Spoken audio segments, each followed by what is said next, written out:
Hey there, folks. My name's Jacob, and today I'm going to be your storyteller. Today we're going to be talking about a pretty interesting book called the Diatessaron. So, what is the Diatessaron, you might ask? Well, the Diatessaron is a harmony gospel written by a guy named Tatian in the second century. Now, Tatian was a second century Christian theologian and apologist born in Assyria, which is in modern day Iraq, and he was a famous student of the Christian apologist Justin Martyr, and he converted to Christianity after studying with him.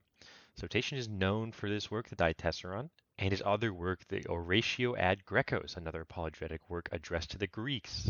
But I digress. We should just get straight into the story.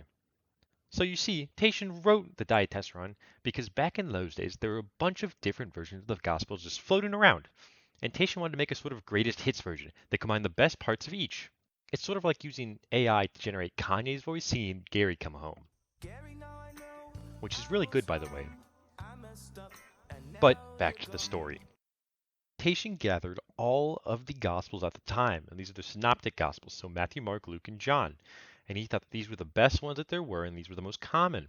So he decided to put these together into one long Gospel. So Tatian got to work. He started hammering away at these Gospels, trying to figure out what he should do with them. So he put some verses in, took some verses out, and tried to figure out how they best fit together to create one long Gospel. But once he had done it, it was amazing, at least he thought so, and the resulting book, the Diatessaron, was pretty popular in its day. In fact, it was so popular that it was used as the standard gospel text in some parts of the world for centuries.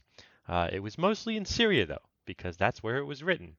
Well, I guess Iran, but you get the point. But here's the thing, the Diatessaron isn't around anymore. In fact, it was lost centuries ago. It was lost for so long, and we only have fragments and quotes from other sources to reconstruct what it was like.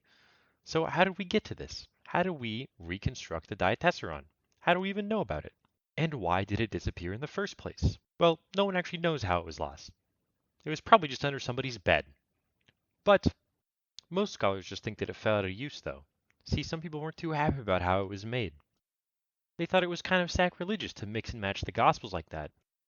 In fact, no Christian tradition other than the Syriac ones have ever adopted a harmonized Gospel text. So it kind of makes sense. But then how did we get the text back, you might wonder? Well, let me explain that. A guy named Theodore Zahn took an interest in it. So, he was able to reconstruct it from translations and commentaries, and he did this in 1881. He was able to do this by carefully studying passages that mentioned it and a number of what are called recensions. These are texts that were edited, by other people, not by Tatian himself. But there are just a couple of these recensions for the Diatessaron, and he was able to piece together what the original might have looked like. But all we really know is that it contained the four synoptic gospels, Matthew, Mark, Luke, and John, and that it was widely used in Syria for about 200 years. But even though the Diatessaron is lost in its original form, its influence can still be felt today. For one thing, it's part of the reason why the four gospels are considered so important in Christianity. You know, it was clearly a big part of that, being around for 100 years and such.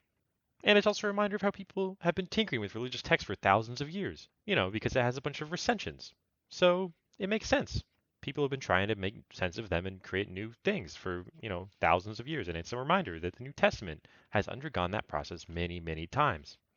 So that's the Diatessaron, a lost gospel harmony that was once a big deal and still has some impact on the world today. So thanks for watching, and I'll see you next time.